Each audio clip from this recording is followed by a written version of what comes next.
Hello guys, இன்றைக்கி நாட்டுக்கோழியை வச்சு ஒரு வேறு லெவல் பிரியாணி பண்ண போகிறோம். Welcome to review 360. வாங்க எப்படி செய்கிறேன்னு பார்ப்போம். இதுக்கு முதல்ல நாட்டுக்கோழியை நல்லா ஒரு 3-4 தடவை மாதிரி கழுவி சுத்தம் பண்ணி எடுத்துக்கோங்க. இதுக்கு மஞ்சள் உப்பு சேர்த்து நல்லா கழுவி எடுத்துக்கோங்க. இப்போ கழுவின நாட்டுக்கோழிக்கு நான் ஒரு தக்காளி சேர்த்துக்கோறேன், அதோட ஒரு வெங்காயம் சேர்த்துக்கொள்கிறேன், கொஞ்சமாக கருவேப்பிள்ளை, ரம்பை இதையும் சேர்த்துக்கோங்க. இப்போ இதுக்கு நாங்கள் ஒரு தாளிப்பு கொடுத்துக்கொள்வோம். தாச்சி சூடாவின பிறகு அதில் கொஞ்சம் ஆயில் சேர்த்து இஞ்சி வெள்ளைப்பூடு, கருவேப்பிள்ளை, வெங்காயம் இதெல்லாம் போட்டு தாளித்து எடுத்துக்கோங்க. இப்போ இதை நாங்கள் இந்த கறியோட சேர்த்து இதை நான் ப்ரெஷர் குக்கரில் தான் வேக வச்சு எடுக்க போகிறேன். இதுக்கு தேவையான அளவு மஞ்சத்தூள், உப்பு சேர்த்துக்கொள்ளணும். அடுத்தது நான் ஒரு கரண்டி மிளகாய்த்தூள், 2 கரண்டி மல்லித்தூள், சிறிதளவு மிளகுத்தூள், சீரகத்தூள் இதெல்லாம் சேர்த்துக்கிறேன்.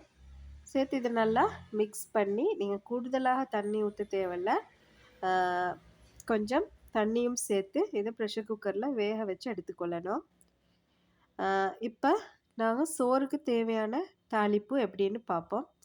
அதுக்கு ஒரு தாச்சி நல்லா சூடாவின பிறகு கொஞ்சம் தேங்காய் எண்ணெய் சேர்த்து வெங்காயத்தை முதல்ல நல்லா வதக்கி எடுத்துக்கொள்ளணும். வெங்காயம் நல்லா வதங்கி வந்ததுக்கு பிறகு இதில் இஞ்சி வெள்ளைப்பூடு சேர்த்துக்கொள்வோம். இப்போ இதில் பச்சை மிளகாய் சேர்த்துக்கொள்வோம். அடுத்தது ஏலக்காய், பட்டை, பிரியாணி இலை இதெல்லாம் சேர்த்து நான் கொஞ்சம் இதுக்கு நெய்யும் போட்டு கொண்டிருக்கிறேன். நெய்யும் போட்டால் தான் பிரியாணி நல்லா இருக்கும் அப்படின்றனால போட்டிக்கிறேன், அது ஆப்ஷனல் தான்.